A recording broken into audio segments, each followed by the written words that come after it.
isu kebebasan hak bersuara dalam kalangan mahasiswa. Apa itu kebebasan hak bersuara? Kebebasan hak bersuara merujuk kepada kebebasan untuk bercakap secara bebas tanpa penapisan atau batasan. Apa guna itu mahasiswa? Mahasiswa merujuk kepada berkuasa dan besar, manakala siswa merujuk kepada sekelompok pelajar atau institut atau penuntut di institusi pengajian tinggi. Seterusnya, apa itu AUKU? AUKU merujuk kepada Akta Universiti dan Kolej Universiti. AUKU ini ditubuhkan pada 1971 di bawah Akta 30. AUKU ini dibuat oleh Kerajaan Indonesia yang diperkenalkan oleh Raja pada 27 April 1971. Yang seterusnya ialah, adakah mahasiswa peka terhadap kebebasan hak bersuara di universiti? Seperti data yang kita lihat, terdapat 60% pelajar yang menjawab ya, manakala 16.70% menjawab tidak dan 23.30% menjawab tidak pasti. Dari segi 60% ini, pelajar peka terhadap hak kebebasan bersuara di universiti. Hal ini dikatakan demikian kerana pelajar berpendapat bahawa mereka berhak untuk mengutarakan pendapat dan permasalahan mereka. Baik, lagi seterusnya, adakah mahasiswa tahu tentang kepentingan pelaksanaan Akta Universiti dan Kolej Universiti AUKU 1971? Dalam data kajian ini, kita dapat 50% mahasiswa menjawab ya dan 36.7% menjawab tidak, manakala 13.30% menjawab tidak pasti. Terusnya, adakah mahasiswa pernah menyertai sebarang organisasi persatuan yang menyuarakan kebebasan bersuara di kalangan mahasiswa? Sebanyak 93.3% menjawab tidak, manakala 6.7% menjawab ya. Saya membentangkan mengenai isu yang menyumbang terjadi kebebasan berhak bersuara di kalangan mahasiswa. Di mana terdapat 4 isu yang menyumbang yang terjadi kebebasan hak bersuara, iaitu pertama adalah pengaruh media massa, pengaruh rakam sebaya pendidikan dan pembelajaran dan sokongan ibu bapa.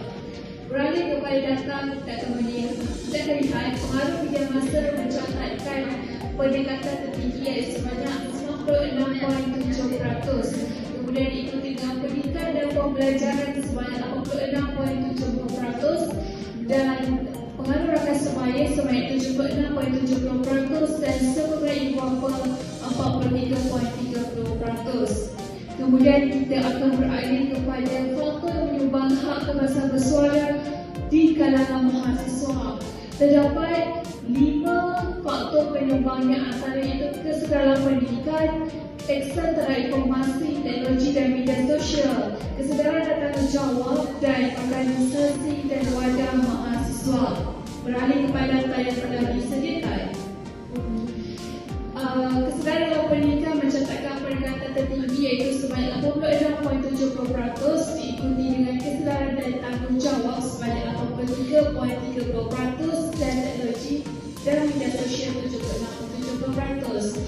Kesedaran dalam pendidikan mencatatkan peningkatan tertinggi disebabkan di bangku sekolah lagi, mahasiswa telah terdedah dengan berbagai aktiviti atau pertandingan yang merosakkan pengucapan awam, syarahan, forum dan debat. Saya akan membentangkan tentang halaman data kebebasan hak bersuara di kalangan mahasiswa. Yang pertama sekali ialah keterbatasan media, iaitu media yang selalu menyampaikan perasaan mahasiswa dan selalu membatasi mereka untuk berkemampuan untuk menyampaikan suara mereka.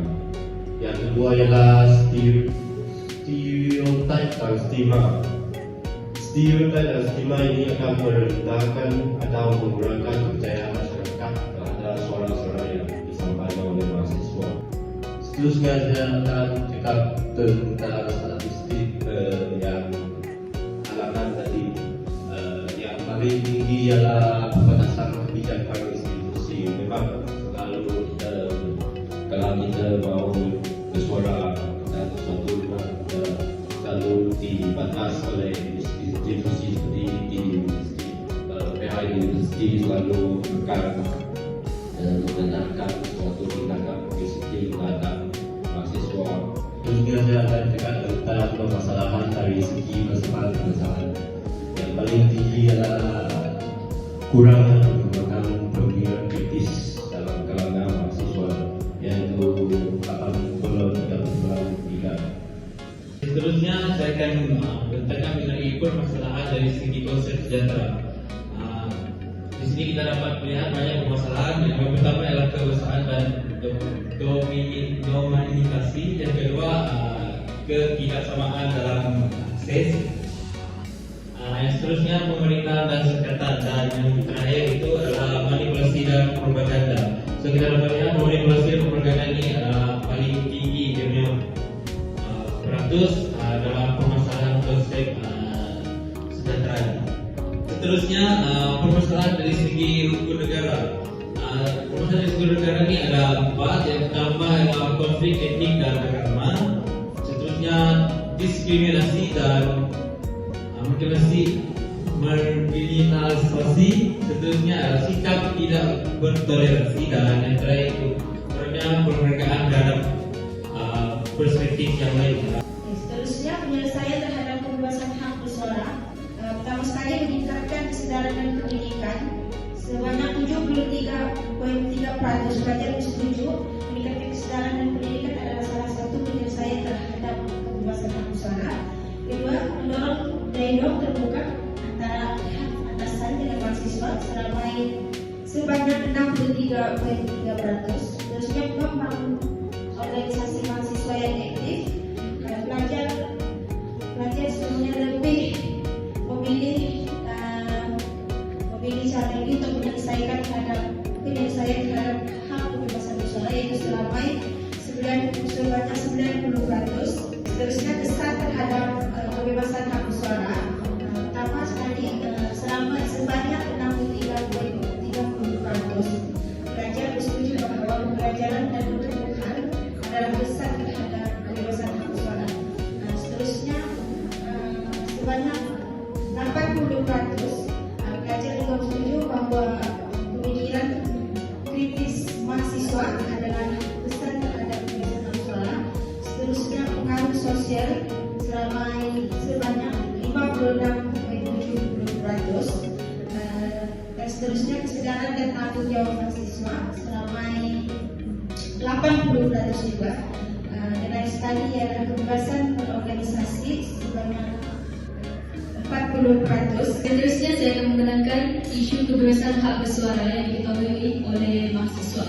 Okey, yang pertama adalah isu kesumas, iaitu yang berlaku di UNIMAS, yang mana mahasiswa dan mahasiswi UNIMAS menunjukkan ketidakpuas hati mereka tentang kesumas ini, kerana kesumas tiba-tiba cancel last minute. Seterusnya adalah isu harga tiket kapal terbang. Ini juga kita selalu dengar, yang mana mahasiswa dan mahasiswi yang bukan berasal daripada suatu tempat tersebut susah untuk balik ke rumah disebabkan oleh harga tiket kapal terbang terlalu mahal. Okey, seterusnya adalah adakah AUKU perlu dipindah ataupun tidak?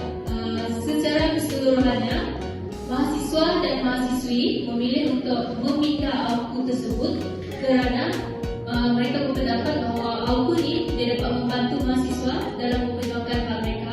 Secara